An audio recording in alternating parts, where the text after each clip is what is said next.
जय श्री गणेश। मैं हूं पंडित जगदीप। जेडी न्यूज़ 24 की ओर से आप सभी का सादर नमन करते हुए आज के इस वीडियो में पार्टनरशिप में व्यापार करना चाहिए या नहीं, और वह भी किन किन दशाओं में, यह हम अपनी जन्म कुंडली के आधार पर जानेंगे।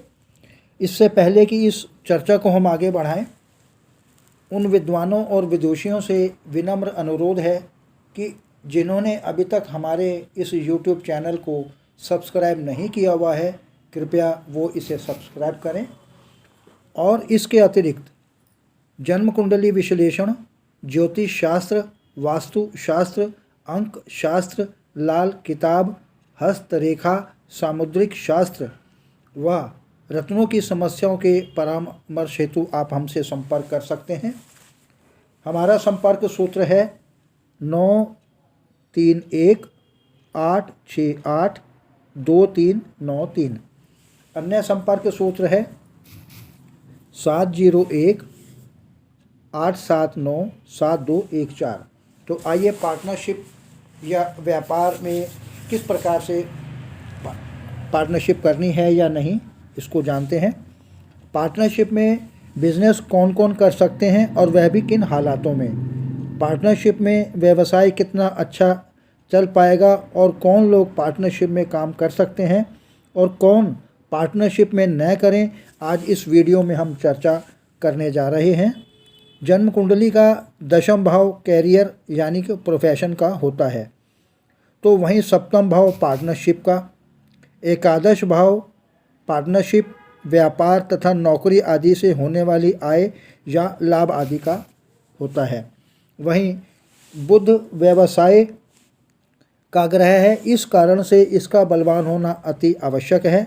अब दशम भाव का स्वामी बलवान होकर सप्तम भाव के स्वामी सहित एकादश भाव अथवा एकादश भाव के स्वामी से संबंध बनाकर बैठा है। साथ ही बुध बलवान स्थिति में है और बुध का द्वितीय भाव का भी होना बहुत ज़रूरी है। तब पार्टनरशिप में व्यवसाय अथवा काम करना बहुत अधिक लाभ और सहयोग देगा, जिससे व्यापार की उन्नति भी होगी। पार्टनरशिप में काम या व्यापार कर सकते हैं।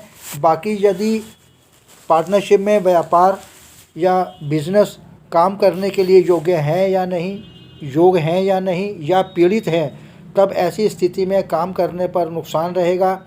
योग न हो तब पार्टनरशिप में कोई लाभ नहीं होगा। पार्टनरशिप छोड़ देना ही बेहतर है। अब कुछ उदाहरणों से समझते हैं कि कौन लोग पार्टनरशिप में काम करके आगे बढ़ सकते हैं या किन लोगों को पार्टनरशिप में उन्नति मिलेगी। उदाहरण के अनुसार मेष लग्न को देखा जाए तो मेष लग्न में दशम भाव के स्वामी शनि बलवान होकर सप्तम भाव के स्वामी शुक्र से संबंध है और वह अपने या बिजनेस का ग्रह बुध बलवान है, तब वह पार्टनरशिप में बिजनेस कर सकते हैं जो कि अच्छा चलेगा। शुक्र व शनि साथ ही दशम या सप्तम भाव और धन भाव अर्थात द्वितीय व एकादश भाव बलवान है, तब पार्टनरशिप अच्छी चलेगी। पार्टनरशिप में आप काम कर सकते हैं। अब एक अन्य उदाहरण के अनुसार बुध यानी कि कुंभ लग्न की बात करें तो कुंभ लग्न में दशम भाव के स्वामी मंगल बलवान होकर सप्तम भाव के पार्टनरशिप वाले भाव में योग बनाकर बैठे हों, तब गुरु या मंगल के साथ सप्तम भाव के स्वामी सूर्य सहित एकादश भाव में या एकादश भाव के स्वामी के साथ संबंध हैं, तब पार्टनरशिप में काम या बिजनेस कर सकते हैं।